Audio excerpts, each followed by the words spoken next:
This is an MJA Inc. Investigations warning. This MJA podcast is rated E for explicit. Some details of a case and language used on this podcast might be upsetting to some of our listeners. Listeners' discretion is advised. And for those who are still with us, kick back and enjoy the show.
When there is an ending, there was a beginning. Every victim has a picture to paint.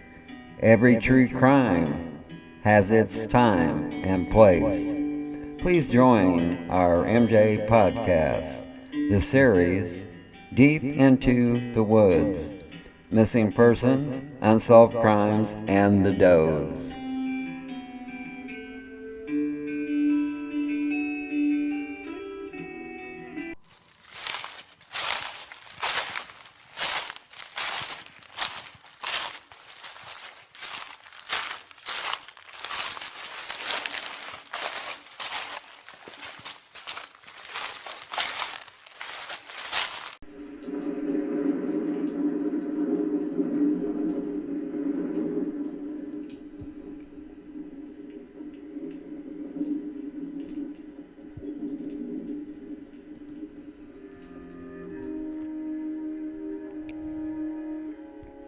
Welcome to our MJ podcast, this series, Unsolved Crimes, Episode 13, Part 3, 4 Unsolved Homicides. Good evening, everyone. My name is Mark, and I will be your host for tonight's show. Joining me later will be our very educated co-host, Olivia. We are coming to you from Morrisonville, New York. MJA has several cases where politics and egos want to fly to mark their territory. MJA has never been known or wanting to steal anybody's thunder. We just want to help if we can. The Murder Accountability Project has a revealing and scary statistics. They are showing over 250,000 unsolved murders across the United States. Some cases are riddled with messy evidence and strange, cryptic puzzles, with others astounding had nothing. Families deserve answers. Victims deserve a voice. No one should be a statistic. In this episode, we will profile 4 unsolved homicides. Case 1. Welcome to Ohio. Homicide victim Barbara Ann Barnes, a 13-year-old white female. Case 2. Welcome to Rhode Island. Homicide victim Kimberly Sue Moores, a 32-year-old white female. Case 3. Welcome to California. Homicide victim Daryl Lamont Sanders, a 27-year-old black male. Case 4. Welcome to Vermont. Homicide victim Christopher Davis, a 22-year-old white male. Let's take a pause for the cause, and when we return, Olivia will be on the line. Be back in a moment.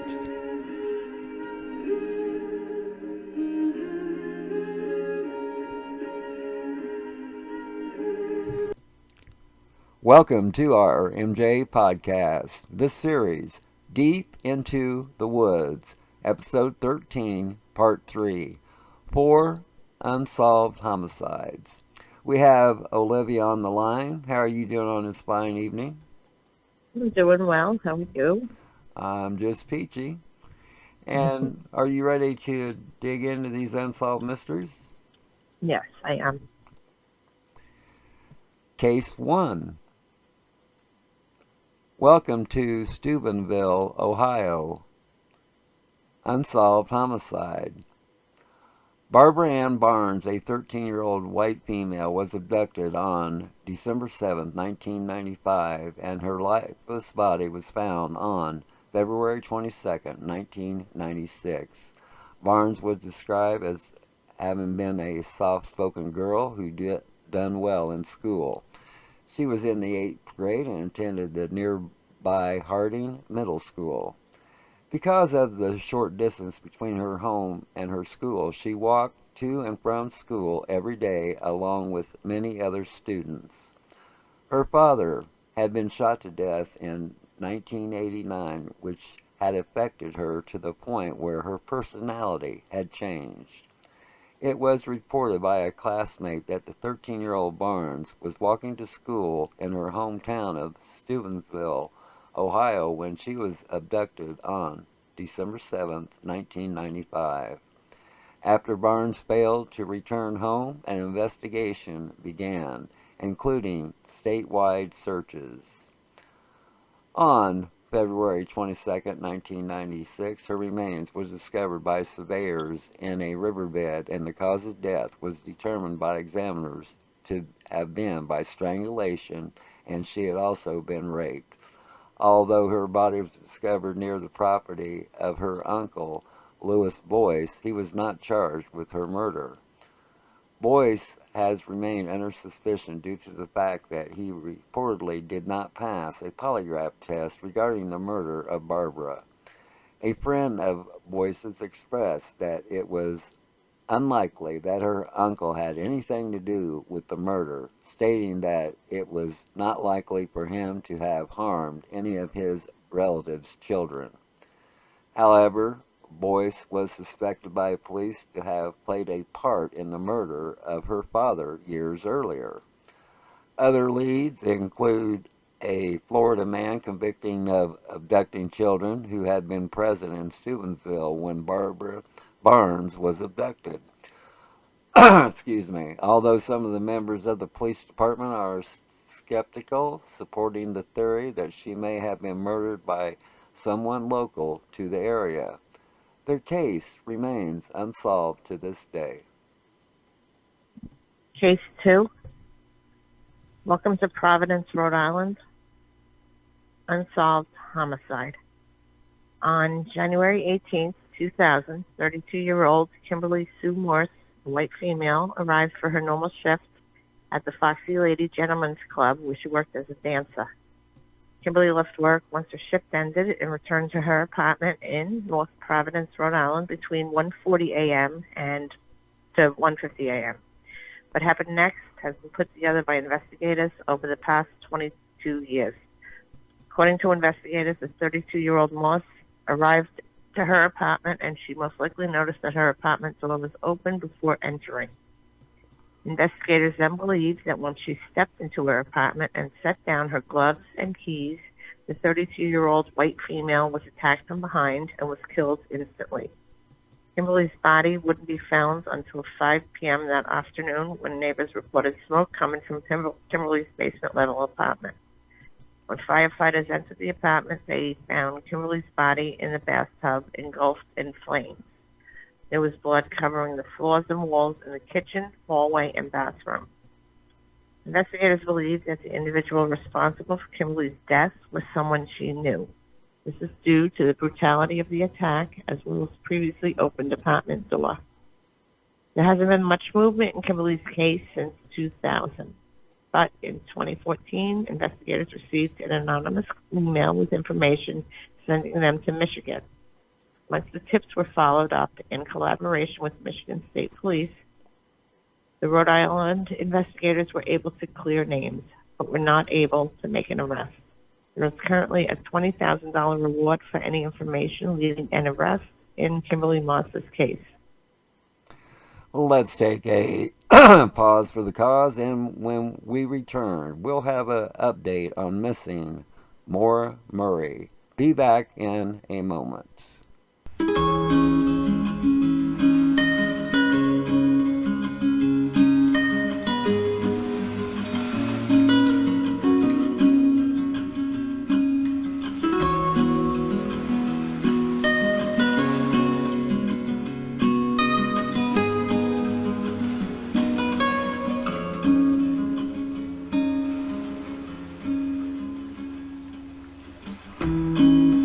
Searching in the dark, trusting every clue I found, but the truth has not been told. There's every corner of these woods is hollow. I can't see in the dark.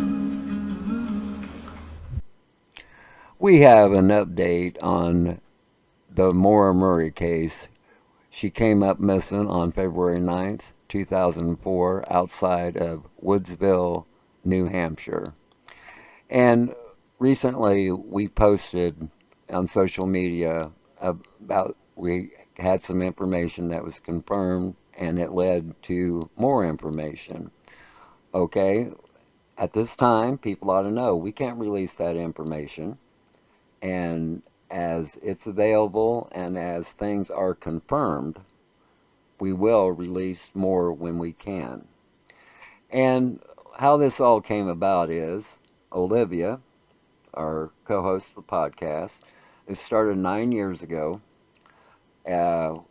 We had some suspects we were looking at,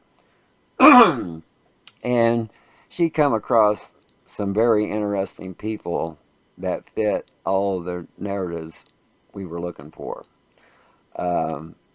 They fit the social atmosphere, they fit the suspect profile, and most of all, they were in the area when Mja Murray come up missing, and we have public records to prove that fact. Okay, as things went along, me and Olivia couldn't eliminate none of these suspects. So we had some names that we turned over to Miss Callie.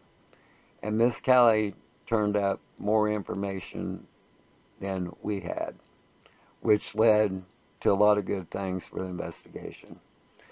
Now, Olivia, would you tell our audience how this all came about?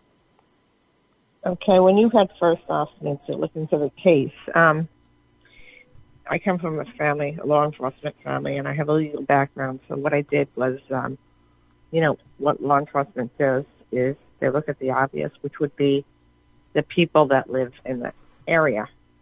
I know a lot of names came up, a lot of brothers up there, but it just didn't fit the pattern. So what I did was I went into her not inner circle, but people that she would be acquaintances with or would have crossed paths with. And I came across these suspects and was able to get into their social media and found a lot of interesting information. They all are still friends, and they have a lot of people, powerful people that could get them out of trouble if they need to be, and they also have people they know that could possibly dispose of bodies. Keep going back to these people. You look at other things, and they're also friends with a family that's been mentioned by locals up there that owns a general store.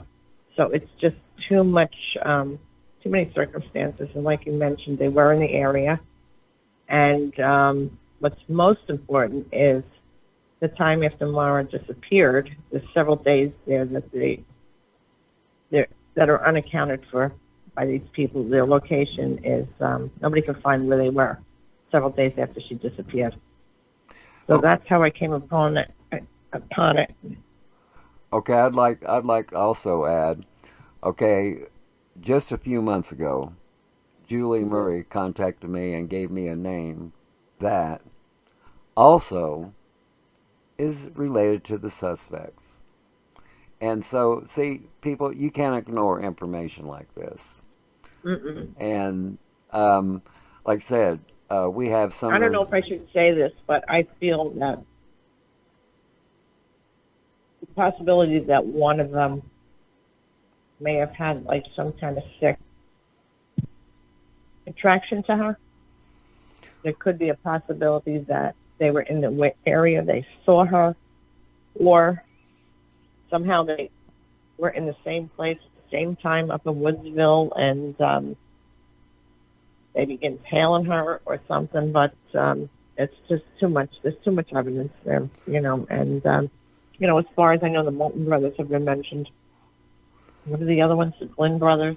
Oh, there's been so many. Yeah, there's been so many. It's just that would be too obvious, And these people, they are from New England. They are not from New Hampshire, but they do have contacts in New Hampshire and in that area, and they're very familiar with the how can I say this? The terrain. Right. So the area, the terrain. Yeah. So they would know how to get around, in snow. Well, see, that's what I'm saying about all this is that after 9 years. And it's just the fact, and also, like you said, they were also in the area when Brianna went missing. Once again, the time after that, I don't think it's accountable. You can't account for their time. Where were they? Well, Where see, were you? You were supposed to be in a certain place. Yeah, that's the thing. There's no direct evidence the cases are related, but when you have information like that, you can't ignore it. Like I said, and it's kind of like they went off the radar for 4 days after the disappearance of Mara. Yeah. They should have been somewhere, but they weren't. Yeah, like I said, after 9 years, if you can't clear people, that's a real scary feeling. And I want to also add, these people come from wealth. Their parents are very wealthy. I want to say 3. Some of them have good jobs. Some have just, not a steady employment. I mean, they're working, but they just keep going into different jobs. And that's another sign, too. If you don't stay in one place at that age, these people are older now, it's like you're avoiding something. You don't want to be tracked. That's another thing I look into, too. You know what I'm saying, Mark? Yeah. Right? Yeah, exactly. Yeah.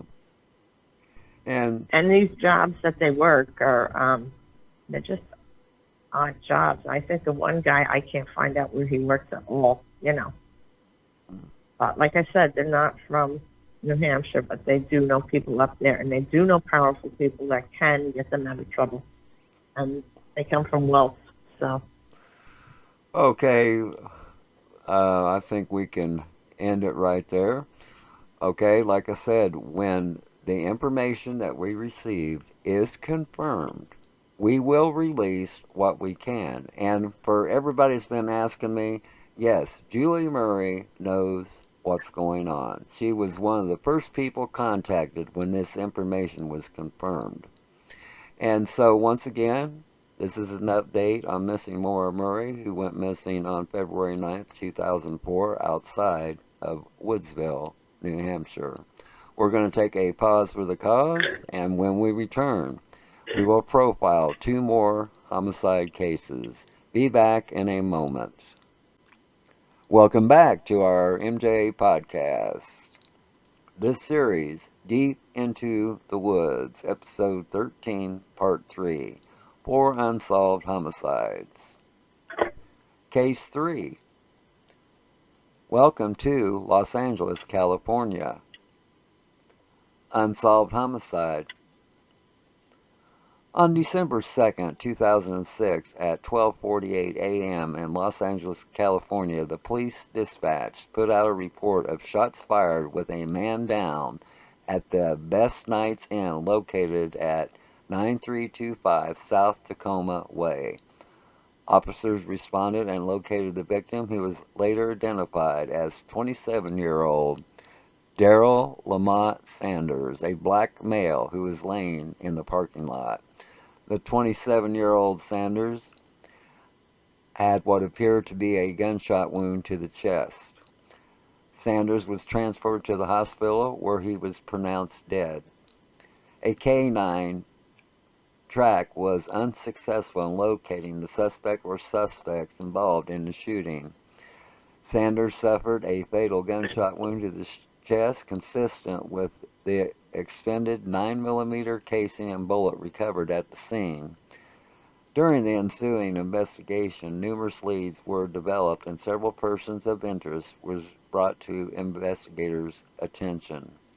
The case remains unsolved. Tips or information can be called into the Los Angeles Police Department tip line at 253-830-5064, and anonymous tips can be called into Crime Stoppers at 253-591-5959. Case 4. Welcome to St. Albans, Vermont. Unsolved homicide. Christopher Mja Davis, a 22-year-old white male, was last seen on March 21st, 2012, on Aldous Street in St. Albans after being assaulted by 2 individuals. On April 16, 2012, his body was found in the St. Albans city pool. Case remains unsolved. On April 16, 2012, city workers in St. Albans were preparing the city pool for the summer when they stumbled upon a crime scene. The body floating in the murky water of the half-full pool. The victim was 22-year-old Christopher Mja Davis, who was reported missing by his mother more than 2 weeks earlier. According to police, Davis was last seen on video surveillance the night of March 21st, 2012. That's the night Davis was assaulted and robbed on Aldous Street in St. Albans, Vermont. Ryan Ross and Travis Bugbee were convicted of stealing Davis's phone, prescription medicine, and his wallet. Christopher Davis's mother said Chris was not very familiar with the 2 men. He did not really know them. I think he just met up with them and maybe just were acquaintances that night. But they definitely weren't friends, stated Davis's mother. Law enforcement stated Mr. Davis was with some other individuals and they were walking basically through the streets of St. Albans. The 2 individuals lured Mr. Davis to an area on Aldous Street where they admitted to assaulting and robbing Mr. Davis. Davis's mother said she knew something was wrong because she hadn't heard from her son Chris in several days. She said she feels strongly that there was some foul play. Mother went on to say, I firmly believe it was not an accident. I'm not sure. I've been down to the pool multiple times, and the officer investigating the case has as well, and I do not believe that Chris got into that pool by himself. Police said Davis was found in the same clothes last year in video surveillance, and the cause of death was not apparent. It's a suspicious death because he was a victim of assault and robbery, and because Mr. Davis's body was found in the pool from within 250 feet of the assault location. We're looking to find out how Mr. Davis ended up in the pool that night. During the time the 22-year-old Davis was missing, there was a series of armed robberies where he was considered a person of interest. It didn't take long for the St. Albans Police Department to clear his name, believing he was not alive at the time of the robberies. Davis's mother said her son Chris was a very family-oriented person and enjoyed spending time with the ones he loved. He was very involved in taking care of his family. Chris was very kind and caring with a big heart and would literally give the shirt off his back to help anybody, no matter if he knew them or not. I'm really hoping that somebody knows information will come forth with it and give our family some peace. You don't have peace on it. We all still think about it almost daily. If you have any information about the case, contact the St. Albans Police Department or Vermont State Police. Olivia, is there anything you would like to add to any of these cases? I'm not heading up to New England anytime soon. It's getting crazy up there. Okay. I want to thank Olivia for being on the show tonight. I want to give a special thanks to our viewers and listeners for tuning in tonight, for you all have been so kind. I have a quote for you all. Darkness cannot drive out darkness. Only light can do that. Hate cannot drive out hate. Only love can do that. Martin Luther King, Jr. Always remember, folks, that if you ever get bored with nothing to do, well, take a walk deep into the woods. You might be surprised at what you might find. That's the end of our MJ podcast. This has been episode 13, part 3, for Unsolved Homicides, and the update on missing Maura Murray. We say to all of you, good night from Morrisonville, New York. Run away,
got to